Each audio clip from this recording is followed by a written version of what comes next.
नगरच्या बहुजन विकास आघाडीने मंडळ अधिकाऱ्याच्या कार्यालयासमोर गोमूत्र शिंपडून भ्रष्ट तलाठ्यांना चांगली बुद्धी देण्याची प्रार्थना देवाकडे केली आहे। शशिकांत पाटील या तलाठ्याने रेशनिंग कार्डाच्या फेर तपासणी फॉर्मवर टिप्पण्या लिहिण्यात येत आहेत।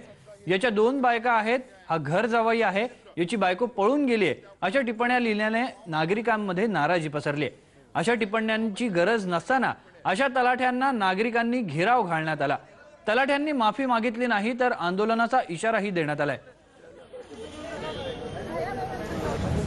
लोकांनी आपल्या बिरवाडीच्या प्रत्येक अख्ख्या गावांनी हे फॉर्म भरले। शासनाचे एक अपात्र कार्डधारक शोध मोहिमाचा कार्यक्रम लागू आहे गेल्या 2 महिन्यापासून। असे जे बोगस कार्डधारक आहेत, म्हणजे बोगस म्हणजे ज्यांची पात्रता चांगली आहे पण तरी पण ते कार्डाचा आधार घेऊन 2-3 रुपये किलोने धान्य मागतात, ते कुठेतरी थांबलं पाहिजे आणि खऱ्या गरिबाला त्याचा लाभ मिळाला पाहिजे। म्हणून ज्यांची परिस्थिती आता सुधारलेली आहे त्यांना त्याचा लाभ न देता आता खरे जे गरीब लोक आहेत त्यांना त्याचा लाभ मिळाला पाहिजे, म्हणून ती कार्ड संख्या कमी करून खरे लाभार्थींना त्याचा लाभ मिळण्यासाठी हे आम्ही केलेलं आहे।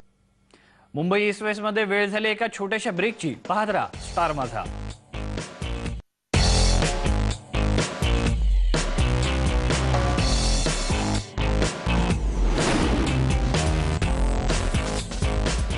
मुंबई ईस्ट वेस्टचे सह